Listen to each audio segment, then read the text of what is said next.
Well, we can talk about that article. We can.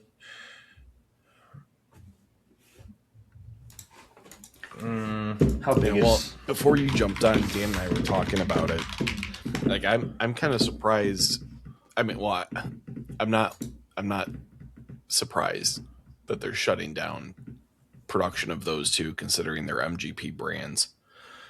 And MGP already has, probably an unbelievable amount of whiskey aging. Well, not But like, entirely. I mean, their like higher end limited release stuff has been some MGP, but like most of their everyday stuff is Kentucky bourbon. oh, I thought Limestone was only producing like a small amount themselves. They are, but they also just built a new distillery, like for production Oh, okay. near their distillery, like visitor center, and they're making a very small amount, but they were only bought by MGP like 2 years ago, so they, everything Limestone Branch has been their own. That's what I always Oh, thought. Yeah, I thought they sourced like all. I thought like Yellowstone was primarily sourced. no, that's all their own. Oh, okay. It's all distilled at Limestone Branch by Stephen Beam. The we should probably just start the episode. Yeah, And they had a super small still, right? 500 Yeah, gallons isn't a small like still. they were only making like 1 barrel a day or something like that, or maybe even a couple a week. Yeah. But but they did just open like probably 6 months ago a new production facility like a couple miles away from that facility, and like most of Luxco was distilled at Luxco because they were Oh, they were yeah. I also, knew that. yeah, I mean they purchased Limestone Branch before MGP purchased both of them. Oh, I didn't So know there was that. a couple Okay. different mergers going on, and nothing really switched to being MGP from Luxco either, except for like some of their blood oaths and some of their Okay. like higher age stated stuff was MGP. Were sourced from other But like all the places. Ezra and everything's just always been there, right? Yeah, Ezra Yeah. will. As soon as the buyout happened, they came out with the Ezra Rye, which was distilled in Indiana, the barrel strength 114 proof rye. Okay. So there was a little buzz around that.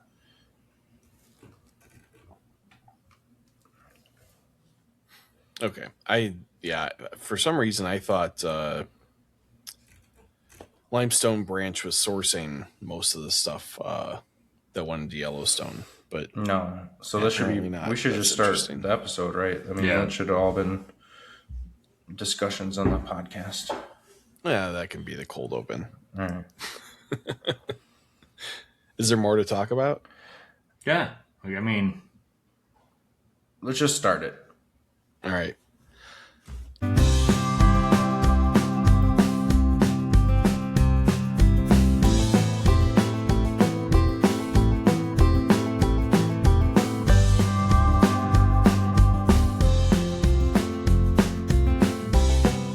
A podcast about bourbon and the ones who drink it. This is Bourbon Matters. Welcome to Bourbon Matters. I'm Jake. I'm Dan. And I'm Gold Eagle Jake. And we're going to continue talking about the MGP shutting down production at Luxco and Limestone Branch. Before we get into revisiting, I think it was episode like 20 something, where Yeah, we did our early, top 5 long, whiskeys yeah. 4 years ago. Yeah. Like when we and, were was like really started to get into whiskey too. So it's a real big venture down memory lane. Yeah. But yeah, so let's wrap up talking about the production pause. So if anybody hasn't heard, MGP is stopping production at Luxco and Limestone Branch. Limestone Branch, which includes Yellowstone, was Ezra, Rebel. Rebel. Well, so two separate though. Limestone Branch makes Yellowstone. Yes, they're They separate. make Bowling and Birch gin. They make Minor Case Rye. They make minor case? They do. I never knew that. All right. Yeah.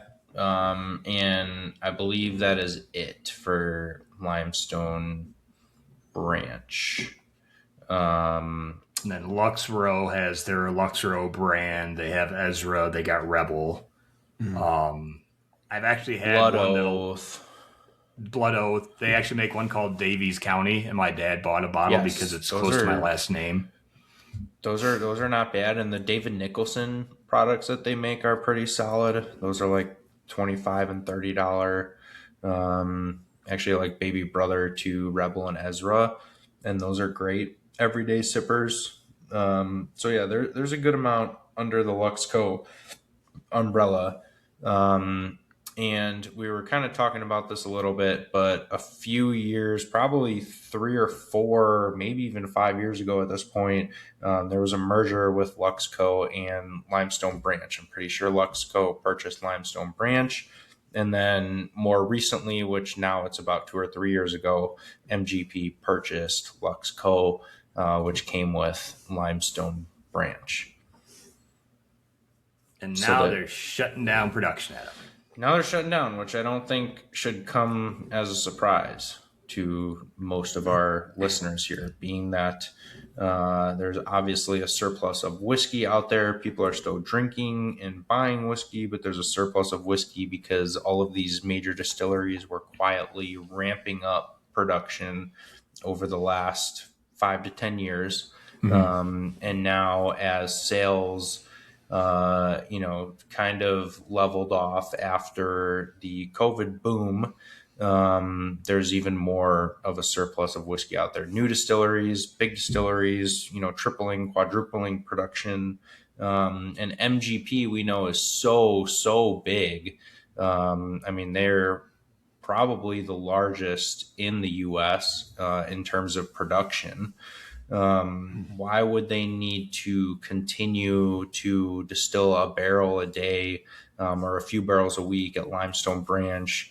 It's sad because they're laying off a bunch of people who now. It wasn't a ton. It was only like 30-some people between Still, the two. Yeah, that but were that's yeah, probably still between 30 those two distilleries is probably a pretty sizable chunk. Yeah, of their workforce. Limestone Branch is a very, very small distillery. Very, very small. It's a cool little place to visit, kind of in the middle of nowhere, between like Bardstown and where Makers is.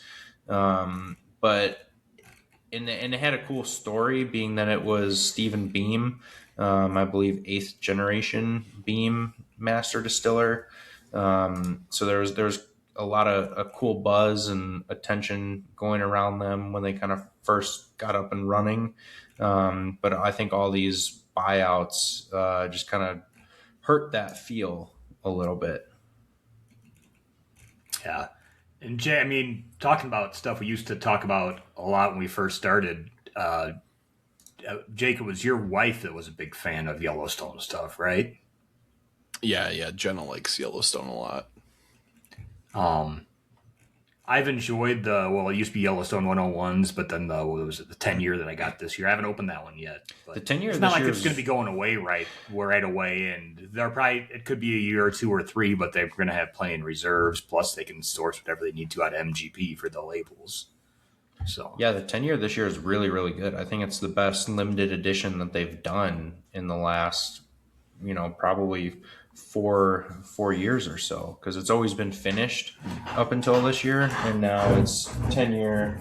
yeah, this was just a straight 10-year. unfinished, straight Kentucky bourbon. Maybe Yeah, that'll be I the like next this bottle one a I lot, open too. because I'm cashing out this one tonight. It's a really good bottle. It's a really good one. I'm gonna give This out is a a- coupon code for it. This was a really good bottle too. $5.95. That is a really good one. Very good Yeah. single barrel. BM Yellow for 10% off the Yellowstone 10-year limited edition. If you haven't tried it yet, would highly recommend it. You can use that at goldeaglewine.com or on our app until inventory runs out. BM I'm Yellow surprised for you even have any. 10%. Well, so it's weird because this one in years past would be like we'd get 3 bottles or 6 bottles and that was it, and it would be on our end of the year list, and we'd get so many requests for it and just not have nearly as many bottles as we needed. And this was one of those scenarios where every store took their allocation, and our rep was like, hey, it's open, first come first serve, and we just jumped on like 25 cases. Okay. So we're moving through it. I think we're a little over halfway gone. Can I return the one I bought pre-discount code back in December and then No. rebuy it with the disc? No, okay. No. We don't do returns without a restocking fee, because we cannot reverse online transactions, Crap. and it prevents idiots like you doing things like that. Yep. It's a fair statement. Coles would do it if Coles sold whiskey. Yeah, I'm sure they would. Speaking of But they returns, don't. I saw something the other day of like someone returned a TV to Costco that they bought in 2002 and they took it back. Yeah. It's like a big old CRT. Actually, it's probably, I think it might have been actually a DLP TV when they had those digital liquid Oh, yeah. displays. When you do billions and billions in sales every year, you can do that. You don't? Even with Jake supporting you? Yeah. Yeah, I mean, it makes sense that they're like MGP is always like we've talked about it. They suck at marketing, so they buy people that are a lot better at marketing than them. So we'll see how long they're closed down. I've never been to the Lux Row Distillery. I know my parents went there once.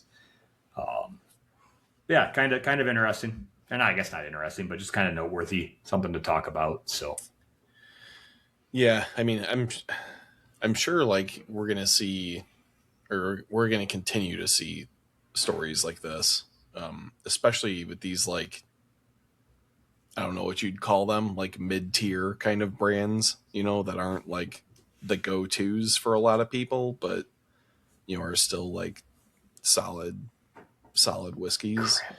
I think on my prediction list for this year, I had a decent sized distillery shutting down production, but I don't think Yellowstone's big enough to fall into that.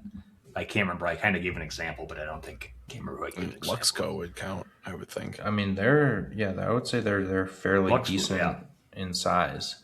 But I always say it, most people know this. People buy things that come with a story, and as these smaller distilleries start getting bought up, and it turns more into a sales game than it does storytelling. And I think we're going to see a huge shift over the next couple of years with all these mergers and buyouts. And a lot of these brands won't survive because of that reason.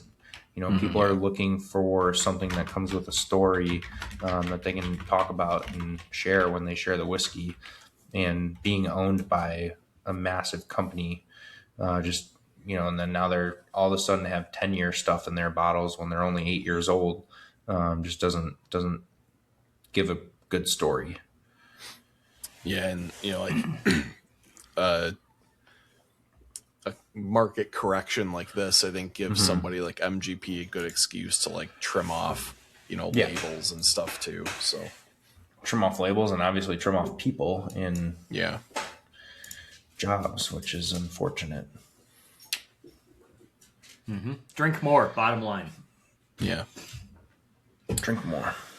All right. So we're going to revisit like probably one of our first like better episodes after we stopped letting Jake talk about whiskey facts. Back when you actually did research and didn't just rely on ChatGPT to tell you what you thought you needed to know. Or quick, read the first 2 lines on Wikipedia. AI didn't exist in It did, just not in the form we know it as 2022. now. We put, and obviously whiskey was way back, a lot different back in 2021 or whenever we did that episode. 2022. So we did 5 whiskeys each. And this is pre Gold Eagle, Jake. This is back when we still had Roberto. Of our top 5 whiskeys that were findable, and I think that it was like if you went into like 5 or 6 different stores, you would probably run into it at one of these stores. Yeah. Like it didn't have to be easily findable, but something that you might not find at the first couple stores, but if you're going to big enough stores, you'll eventually find it. And we kind of put our list of things we liked back then. Still pretty, only a year or two really into our big whiskey adventure. So we're going to revisit the 5 whiskeys that me, Jake, and Roberto all picked back in 2022. And then we're going to give recommendations for 5 other whiskeys right now that are findable, which, funny enough, 4 years later is 3-4 years later is a lot larger of a list. Yeah. Of stuff that you can find. Yeah.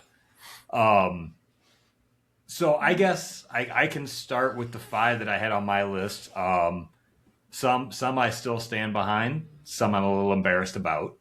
Mm-hmm. I'm sure that's going to be the case for everybody except for Gold Eagle Jake because he's just reading Roberto's list. So I had my one of them was 1776 James Pepper Bourbon. Looking back on it, I wish I would have said James Pepper Barrel Proof 1776 Bourbon because that's still one of my top 5 or top favorite whiskeys of all time. I still have a couple bottles of that, but that's something they don't make anymore because a lot of that was sourced from MGP and had some of their younger juice in it back then. I mean, the regular 1776 bourbon is pretty good too, though. For the mid $30 price point, yeah, it's a neat sipper. Works in a cocktail. You're not going to feel bad about spending $30 in a cocktail for a bottle. I'm still happy with that one. I still like James Pepper. Still one of my favorite distillery tours we did when we were down there. I think the decanter bottle looks cool, but the juice in it's not as good as what was in the old barrel proof stuff. Yeah. One I'm kind of embarrassed about, Jefferson Twin Oak. Yeah. I laughed when I saw that one. I don't think I've drinking Jefferson since then, and I definitely haven't bought another bottle of Twin Oak since then. Mm-hmm. And it was definitely probably like $80 back then. Still in my younger phase, still like the oakiness, the smooth whiskey, I guess would be the easiest way to say. Really like that one. That was different. They call that one Twin Oak because they shaved the staves or they saw cut lines into the staves to get more surface area. Yeah, it's not a real double barrel. No. Or anything like that. That's why they call it Twin Oak and not double barrel. But just a little bit more whiskey of the barrel notes in it. I put Standard Maker's Mark on my list. I'm not. Yeah, but that's like a nostalgia thing for you. Yeah, that was more of a nostalgia thing to me. Precursor, I'm going to talk about Maker's Mark when I talk about my current 5 findable whiskeys. Ooh. I had Smooth Ambler Contradiction. I'm not mad about that pick. I still think Smooth Ambler does a good job with sourcing whiskey. The founder's cast strength was phenomenal. Yep. I'm working my way through a Old Scout, Smooth Ambler Old Scout barrel pick from Gold Eagle that I saw today on your website. It's on crazy low sale right now. Mm-hmm. Can I take that bottle back and return it and get with the new price? I'm pretty sure you got it at that price. Did I? Maybe I did. I don't know. Yeah, we've had it because you brought this up before. And I was like, yeah, we're just trying to, we have like, at that point we had like 4 cases left. Now we have like 2 cases left. So we're just trying to move on from it. It's a great barrel. Great barrel. Phenomenal barrel. $39.99 for 120 proof MGP 6-year bourbon. Yeah. I don't have anything wrong with my Smooth Ambler Contradiction pick. You can say it's gimmicky because of the elephant on the front of it or whatever. That's fine. I'm happy with that pick. And then I had Buffalo Trace on my list as a top 5 findable whiskey. That was a little bit of a stretch in 2022, but it's okay. Sam always had it. So those are my top 5. The Jefferson Twin Oak, probably the biggest. What? I was going to say, I feel like back then you could find it easier. Like we used to, or maybe it was like right before COVID. We used to be able to order it whenever we wanted. It was probably right before COVID. So it might have been a little bit of a stretch at that point. Yeah, I found it, but it was never like in like your store or the other store that we don't talk about. because there's just too many people that go to those stores. But if you went to some smaller independent liquor stores, you could usually find them. So, Yeah, I guess that's true. but that was my list of top 5. Really, only one big embarrassing one on there, I think, for me. But I could take flack from others if someone wanted to give me flack in the comments about something else being a shitty pick. I'm fine with that.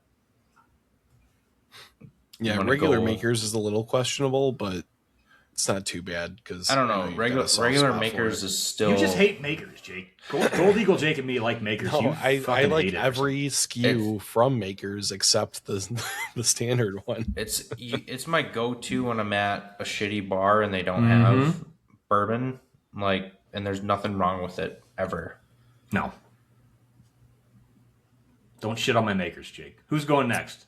Or do you want me to go into my new 5? Yeah, why don't you just go into your new 5 since we're talking about your list?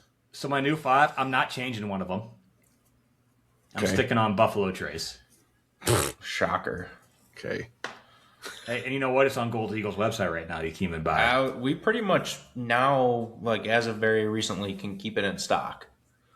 So I still think for the price point on Buffalo Trace, for any person at any spot in their whiskey collection or whiskey journey, I still think Buffalo Trace is phenomenal for the price. I mean, I agree. I think it's just lame that you're gonna take up a spot on your top 5 list with it, but that's okay. Whatever. It's really good. One of us has to do it. I feel like. Yeah. We don't have to cater to them. I mean, if it was on the shelf all day, every day, everywhere, $29.99, yeah, it's a pretty good bourbon. Yeah, the problem there's not much at $30 that knocks it off the shelf. Yeah, it hasn't been available. Now it is getting better. Yeah. I am going to throw Maker's Mark back on here, but I'm going to go with Maker's 101. Yeah, that's a good choice.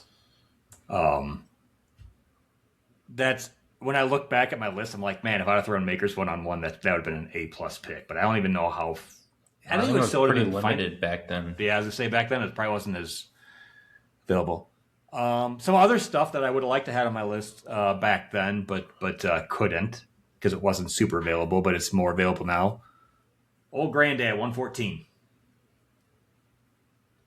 It's not always available, but you can usually find it if you go to a couple different places or wait long enough at your favorite store. You don't need to wait. Just go to goldeaglewine.com.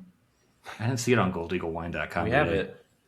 Oh, I saw the other Old Granddads, but not that one. Let me check because we have it. No, you usually have all 3 of the Granddads. Yeah, we just got more in yesterday too. Okay. All right. Back in the early 2020s, Old Granddad 114 you couldn't keep on a shelf, but you can usually find it pretty easily now. Green River Full Proof. It's a good one. You're not going to find it at your normal liquor store. It's going to have to be someone that carries more whiskey. But I keep going back to that bottle, and I'm going to need to get another one sometime, and we don't have it here. So next time I'm back in Illinois, I'll have to hit up Gold Eagle. And then the one whiskey that everyone hates me for talking about because I talk about it nonstop. But even back then it was available because I could always find it at Jewel when I lived in Northwest Illinois. And that's the old Knob Creek 12-year. Wasn't available on Gold Eagle's website today, but... Not in stock now, but we do usually have it. So, yeah. Those are my... If you're looking for good whiskeys that... if you're instead of sitting around waiting for Gold Eagle to post their Saturday post to come in and get your Blanton's Tater bottles or whatever other Tater bottles are being released that day, I think all 4 of those are going to be better than what you're going to get on a lot of those Tater release days. Yeah, just go get your regular Buffalo Trace Tater bottle. You don't have to go on release day, though. They're at the store all the time now, or almost all the time. I know, you can be a Tater anytime. Or, instead of being a Tater, you can just drink good whiskey, which Buffalo Trace is, as we've discussed already, Jake. I can't wait to hear your shitty list, is what I can't wait for.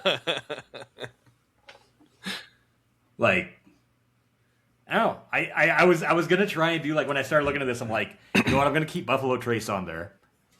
I'm going to keep Maker's Mark, but I'm going to change it to Maker's Mark 101. And then I'm like, do I was gonna go like tit for tat. So like probably not Smooth Ambler, but another MGP brand. Mm-hmm. And then I was looking at like possibly putting Elijah Toasted on there to replace the Twin Oak. Yeah, that would be a good one too. But I thought about that. I originally had that on there, and you can get it at Gold Eagle, limited 2 right now on the Elijah What's Craig that? Toasted. Which one? Ah, Elijah Toasted. I should take off the limit.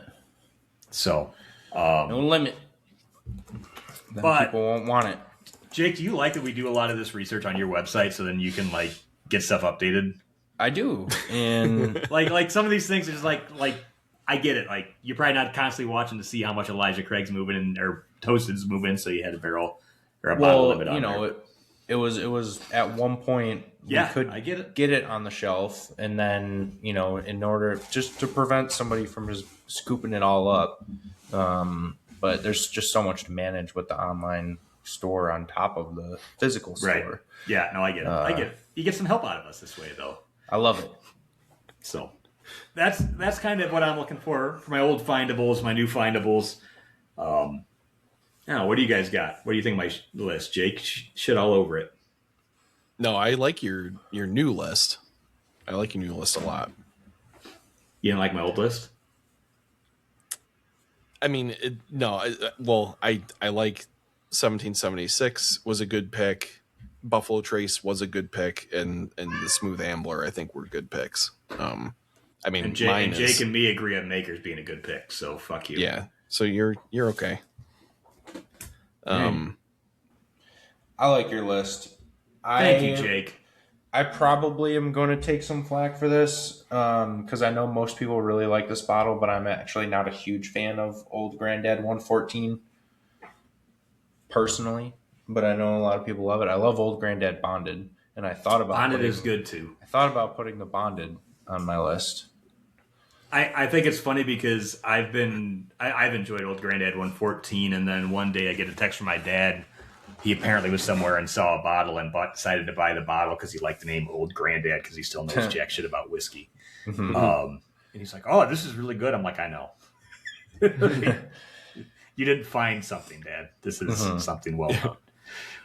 So, yeah, I can see like some people might not like the 114. Like, I think Old Granddad Bonded is phenomenal too. And like my last experience with Old Granddad Bonded was I was at a shitty bowling alley in Crystal Lake where they didn't even have automatic scorekeepers, and this was like 4 or 5 years ago at max. And it was like that style of an old time bowling alley. And I looked at their bourbon selection, and they had Old Granddad Bib, and I'm like, I'll go with that. So, yeah, right. I've heard that from several people actually that they prefer the Bib to the 114. So there must be something special about the 100 proof point. It's a great for $30, 114 proof. It's a phenomenal value. To me, it can be just a little bit harsh, but I mean, for $30, you can't go wrong. Yeah, and a lot of people love it. All right, do you want to do Roberto next, or you want to do mine? I can do Roberto. All right. So Roberto's in no particular order, and then Jake will give his list. Roberto had Willet Pot Still, Bullet Rye, Knob Creek 9 Year, Basil Hayden 10, which I think is a bit of a stretch, and Elijah Craig Rye. He had 2 ryes on there? Yeah. Ugh. I mean, I'm surprised you're not just like drooling everywhere with Elijah Craig Rye being on the list. I mean, Elijah Craig Rye and Knob Creek 9, I think, are solid picks. I mean, we just talked up Willet Pot Still for having a beautiful bottle. Yeah, but we all agree that the whiskey's not that good. Yeah. I mean, it's cool. I have the big one. Like, to be fair, though, like even cool, back in 2022, like finding the pot still bottle was still kind of fun because you didn't see it everywhere. Like I can see it more just for the fun aspect of it. Yeah, I mean, it's a cool bottle for sure. And like, I mean, the whiskey's not bad, but it's not like stellar. So funny because at our Willet masterclass a couple weeks ago, the guy was very, very open about all the crap that Willet Pot Still gets. Mm-hmm. So, first he just was like right out of the gate, like, all right, we're going to taste and talk about the whiskey that everybody loves to hate, but I bet none of you have tried it in the last 5 years. Willet Pot Still. And he was like, completely reset your thoughts about it, because when they first came out with Willet Pot Still, it was a blend of bourbon and neutral grain spirit that they acquired when they took over the distillery, and they didn't have enough bourbon of age to really start selling. So it got a lot of bad reviews out of the gate. It is much different now. I'm not saying it's an amazing whiskey, and it's a good starter bourbon for somebody who is just getting into bourbon or wants to try sipping on something neat. I think that's a phenomenal recommendation. The bottle looks cool. It's very soft. It's very smooth. There's just not really any complexity there. Yeah.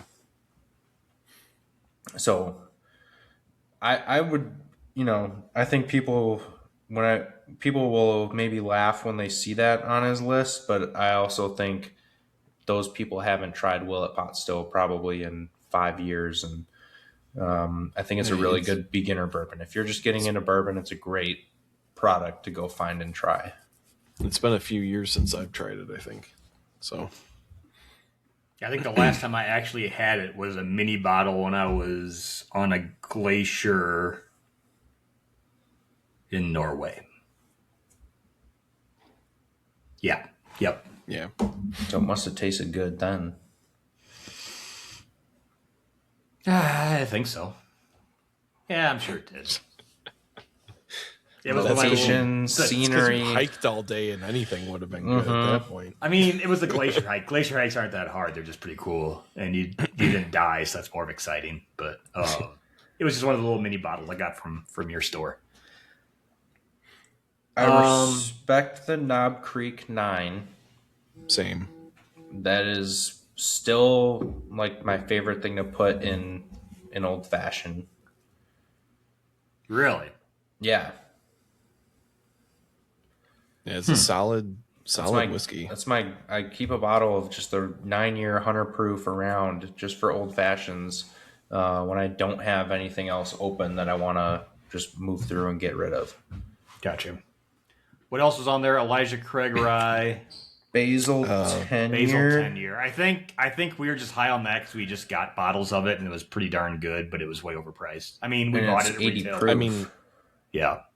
Yeah, I mean it's way better than regular Basil Hayden, but like you're talking about like it's $80 still, for an 80 proof whiskey. Yeah. Yeah, it's still not like that flavorful compared to like anything else on this list. And this was back when Basil Hayden was going through their label change from the that's true, shoulder bottles to the new style bottles, the shoulder labels to new style bottles. So that's how long ago this was. Jeez, there's people that listen to podcasts that have no idea what we talk about when we say the shoulder label bottles. Not a terrible list, but interesting to go back and look at what the picks were 4 or 5 years ago. Yeah. All right, so what do you got for your top fives? All right, so a little bit of similarity between Roberto's and Dan's list, but not much. So these are in no order, but the first thing that came to mind for me was Elijah Craig Barrel Proof. You can now... That's findable, yeah. Go find, multiple batches, multiple barrel picks. I think for 10, 12 plus year bourbon at 120 to 130 proof, $70 a bottle. It's pretty hard to beat that. I love that oaky flavor, caramel, vanilla that you get out of Elijah Craig Barrel Proofs. So I gotta come up with a new one then. You can still do it. Yeah, great minds think alike. You can still put it on your list. I mean, to be fair, Jake's list is 5 different types of Elijah Craig. So top 5 findable. That's the only A923 or what was the one that he's? Well, That's I got like only... 7 bottles. I can find it real easy on my shelf. I mean, that's and so these three, my first three that I'm going to list off, all kind of have the same theme as to there's different batches, there's different barrels, and I find that you really can't go wrong with any of the batches, any of the barrels. So go out. You don't have to search for, C924, B, whatever. Yeah. If you see a bottle, it's not going to be bad. Yes, some are better than others, but you're going to get your money's worth for the Elijah Craig Barrel Proof and these next two that I'm about to list off. So the next one on my list is Barrel Craft batches. Just the straight bourbon. They're on batch 36 right now. Batch 37 should be coming out soon. But these are consistently good. They're at a really nice proof point, 110 to 120. Their average age statement is going up a lot in the more recent batches, and that's where they're trying to be. They're very transparent on what's in the bottle and where they source from. So again, you can go out and find any one of these batches, and you really can't go wrong. And I do also, to piggyback on what I said about these three, is I do like that they taste different. I like that when you find the next bottle, you're going to get a new experience out of it. So it's not just the exact same thing anytime, but you can trust that it's going to be a good product in the bottle. Thoughts? I can appreciate that. Yeah. No, I think those are both good. I mean, I'm still waiting for you to put a findable whiskey below $70 on here, which is weird that someone that owns a liquor store is putting all expensive whiskey out. I've got all right. Those are my two most expensive on the list. Okay. They're gonna get cheaper from here. Next one is Knob Creek Single Barrel. I'm a big Knob Creek fan. I thought about doing that, but then I decided to do 12 year, knowing I'll probably get shit because I always talk about Knob Creek 12 year. No, I'm a big Knob Creek fan. I think they're better than Knob Creek Single Barrels are better than Booker's batches. They're consistently good. You're getting a 9-year product for under $70 or right around $70. I'm sorry, I'm not sure if you can see this in the YouTube video. No, we can hear it though. It's my neighbor's dog that I'm watching, which is also a Shiba Inu, and he's squeaking on my Garrison Brothers dog squeaky toy right now, which is kind of funny. Sorry, go ahead. No, you're good. So yeah, Knob Creek Single Barrel. I get asked all the time what my favorite bourbon is, and my quick answer is always Knob Creek Single Barrel. Go find one, pick it up. Can't go wrong. I love, again, so much oak and so much sweetness from that oak. And that's just kind of where I like to gravitate towards. All right, so we're getting even cheaper. We're going down to I'm gonna do the one that Dan's gonna shit on first, maybe. Heaven Hill Bottled and Bond. I thought about putting it on my list. I was really close to putting it on my list. Phenomenal everyday drinker. All my other picks are higher proof, so I figured I need something in the lower proof range. But this is one where, I get when the basic bourbon drinker comes in the store who doesn't have a ton of bottles, who likes something around that 100 proof point. This is my go-to recommendation, and they almost always come back and buy more bottles. It's just so easy to drink. Again, with the oak and the sweetness. And there's still some complexity there with hardly any burn. So this is a crowd pleaser bourbon. And my last one is Maker's Mark 7-year cask strength, which is a new kind of iteration of their previous cask strength bottle. Now the batches are going to be age stated, and the average or the age is bumped up a little bit. So the recent ones we've been getting are over 7 years for $44.99 on the shelf. And if you like weeded bourbon around that 110, 115 proof range, the Maker's Mark cask strength releases are phenomenal. Yeah. That's a good pick too. I said it's a solid list. I thought about Elijah Craig bib because that was or Heaven Hill bib. That was definitely not findable back when we did this list the Yeah. first time. So I thought about throwing it on there just because of that. So, but I think it's a solid list. I mean, Good. you're kind of cheating a little bit by saying barrel different batches or. Well, it's not cheating. It's a It's not- findable whiskey. Yeah, it's not cheating. There's always going to be a different batch. So if I say, "Oh, go find barrel batch 35," then people are going to be running around, and most stores are going to be sold out of it. Like this way, it doesn't matter. You can just find the current batch, whatever batch is out there Yeah. at your store. Just go pick it up. Okay. I mean, it's the same thing with like even Just- like Knob Creek single barrels or like the Elijah Craig barrel proofs. Like they're always good. So like it doesn't really matter which one you find. Like sometimes you'll get lucky and find like a super good one, but you shouldn't ever be disappointed. All right, Jake. How unfindable are the whiskeys you're going to talk about? Because you're the one that always breaks the rule on this shit. No, I followed the rules to a T, my friend. So my old list, which I'm not really I don't proud think your of. old list. I don't remember your old list, but I remember like one or two of them not being findable. No, they're all findable. I didn't even hear. I So mean- what was your old list? So I'm only proud of one thing on this list. I'm proud of two things: Woodford Double Oak, Elijah Small Batch, Willett Family Estate Rye, Oh, Garrison Oh, Brothers get wrecked. Small Batch Bourbon, what was that And- one? What was that one? Garrison Brothers Small Batch Bourbon, Oh, get wrecked. and TX Bourbon. Oh, get wrecked. Wait, I would be proud of 3 of those. Which one? Garrison Brothers? No. Nor the TX? TX. The TX? No. You No, know, I- The first 3? Woodford, Double Oak, Elijah Small Batch are still whiskeys I like a lot.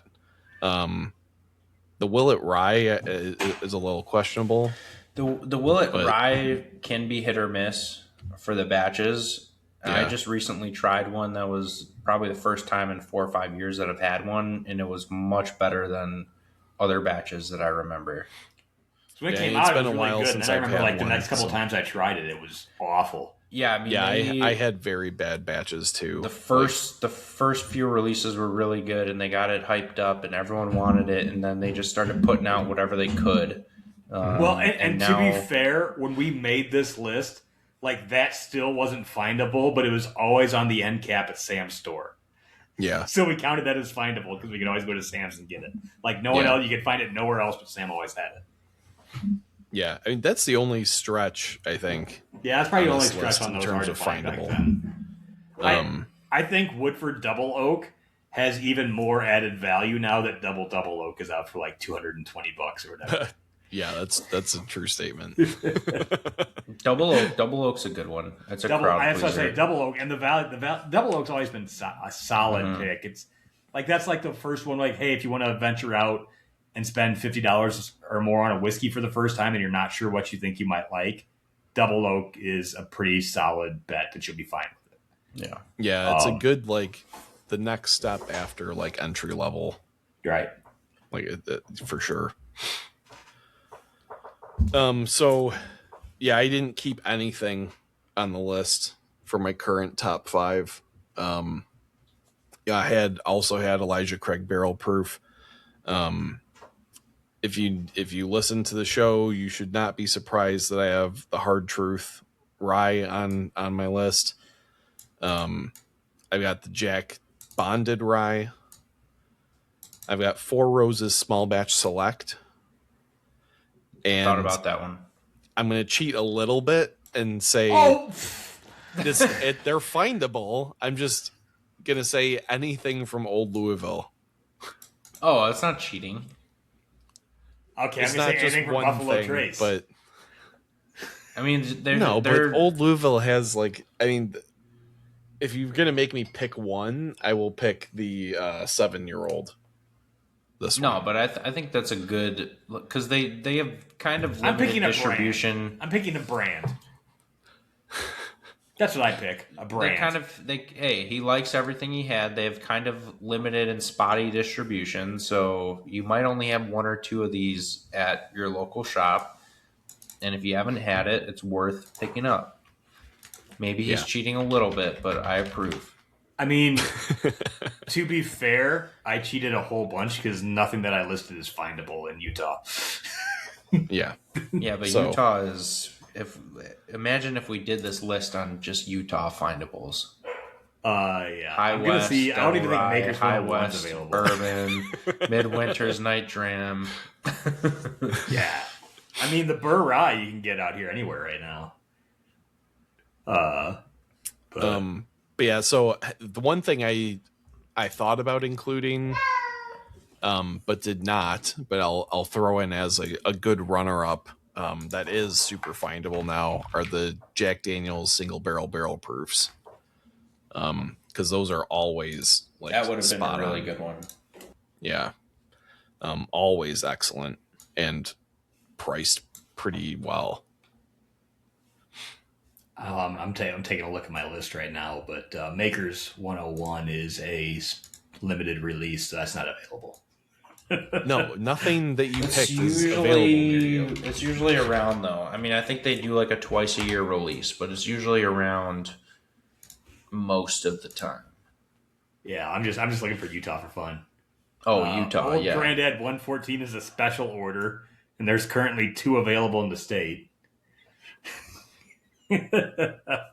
Yeah, I'm guessing Buffalo Trace is even You're worth searching. giving I know me a not bunch of 12's not crap. anymore.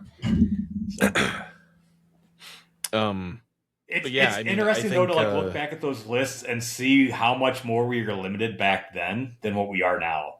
well, even just like, I mean, some of the stuff, I mean, not everything, but like some of the stuff that we listed for our new things existed in 2022, and like I don't think we maybe even had tried them at that point. That's fair. So yeah, I think it's funny to look back, especially because like 2 of my 5 are Texas whiskeys, and I don't think I would put a Texas whiskey in my top When's the last time you've had a Texas whiskey? 20. It's been a while. Over or under a year and a half? Still Austin. Still Austin, yeah. It's been under a year and a half that I've had Still Austin. But they don't really drink like other Texas whiskeys. Yeah, No. they're different. But like, yeah, like a Garrison or something, it's been over a year and a half. Yeah, I finished my Balmeria not too long ago, not too long before I moved. So that's probably the last time I've had a Texas whiskey. One whiskey that normally isn't findable, but has a discount code out right now because you listen to this podcast, is Yellowstone's 10-year that they came out with at the end of 2025. Jake, if people want to get that whiskey and save some money, how can they do that? Go to goldeaglewine.com or download our app on the Apple App Store, Google Play Store. Use the code BMYellow for 10% off the Yellowstone 10-year limited edition 2025 release. And yeah, normally not findable. We scooped up a bunch of it, getting down to the last third of it, I believe. So use that coupon code. It's a great whiskey. But yeah, make sure you follow us on Instagram at Gold Eagle Wine. Follow us on Facebook at Gold Eagle Spirits, and put that coupon code to good work online. And Jake, we had Kyle on not too long ago. We actually have a couple posts a week now going up on our socials. Where can people see those posts? Where can people find our old episodes if they want to go back and listen to our top 5 findable? Or if you're just a fan of Roberto and miss him, you can go back and listen to his voice. Yeah, you can go listen to the Roberto archive on Spotify, Apple, Google podcasts. You can watch us on Spotify and YouTube. None of those early episodes are on YouTube or Spotify. Well, I mean, they're on Because they were in your Spotify, basement with a loud ass air conditioner kicking on and off. Yeah. So, yeah, those are on not on video, but they're on audio. We didn't start So you doing can video find until those. we went up to your office, right? Correct. Yeah. All right. Awesome. All right, boys. Well, it was kind of fun to relive some picks from a while ago and see what's changed. And I mean, 4 years doesn't seem like a long time, but 4 years. Jake, 4 years ago, you had no kids. Yeah, it's true. You had I wasn't fun. sick every day. Yeah, look at that. This is going to happen to Gold Eagle Jake here sometime soon. I can see it coming. And then it's just not going to be fun anymore. Is this why? Never mind. All right, boys. Well, don't want to say something I shouldn't. No, yeah. Just, All right, boys. Before I put my foot in my mouth, we're gonna call that a night. So, cheers, guys. right. Cheers. Cheers.